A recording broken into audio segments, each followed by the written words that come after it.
അത്ഭുത പ്രവർത്തകയായ കൊരട്ടിമുത്തിയുടെ തിരുനാൾ ഇങ്ങടുത്ത് എത്തിയിട്ടോ. 2025 ഒക്ടോബർ 11, 12 തീയതികളിലാണ് ഇവിടുത്തെ തിരുനാൾ.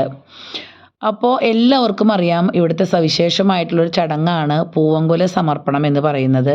അപ്പോൾ ഇന്ന് വെള്ളിയാഴ്ചയാണ്. അപ്പോൾ ഞാനിവിടെ പള്ളിയിൽ വന്നപ്പോൾ ഇത് ഇങ്ങനെ ഒരു കാഴ്ച കണ്ടു.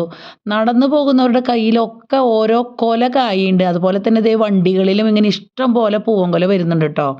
അപ്പോൾ ഞാൻ ഇതിൻ്റെ ചേച്ചിയോട് ഇതിൻ്റെ വിശേഷം തിരക്കി. അപ്പോൾ ചേച്ചി തന്ന എക്സ്പ്ലനേഷനാണ് ഞാൻ പറയുന്നത്.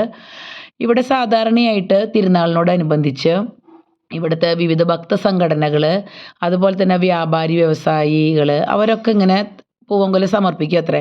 അതൊക്കെ കഴിഞ്ഞ ദിവസങ്ങളിൽ കഴിഞ്ഞു. ഇന്ന് ഇടവകയിലെ കൊരട്ടി ഇടവകയിലെ ആളുകൾ പൂവങ്കുല സമർപ്പിക്കുന്നതാണ് ഈ കാണുന്നത്.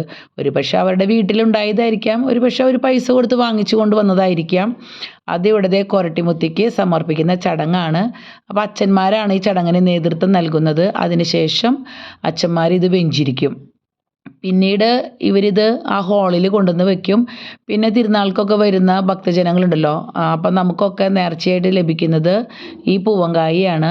ഇതുകൊണ്ടൊന്നും തികയില്ല. ഒരുപാട് അന്യ സംസ്ഥാനങ്ങളിൽ നിന്നും ഇവർ വരുത്തുമായിരിക്കും. കാരണം അവിടെ ഹാളിൽ അത്രമാത്രം കായ്കളാണ് നമുക്ക് കാണാനായിട്ട് സാധിക്കുക. അപ്പോൾ ഇത് ശുശ്രൂഷയുടെ ലാസ്റ്റ് ചടങ്ങാണ് കേട്ടോ നമ്മൾ ഈ കാണുന്നത്.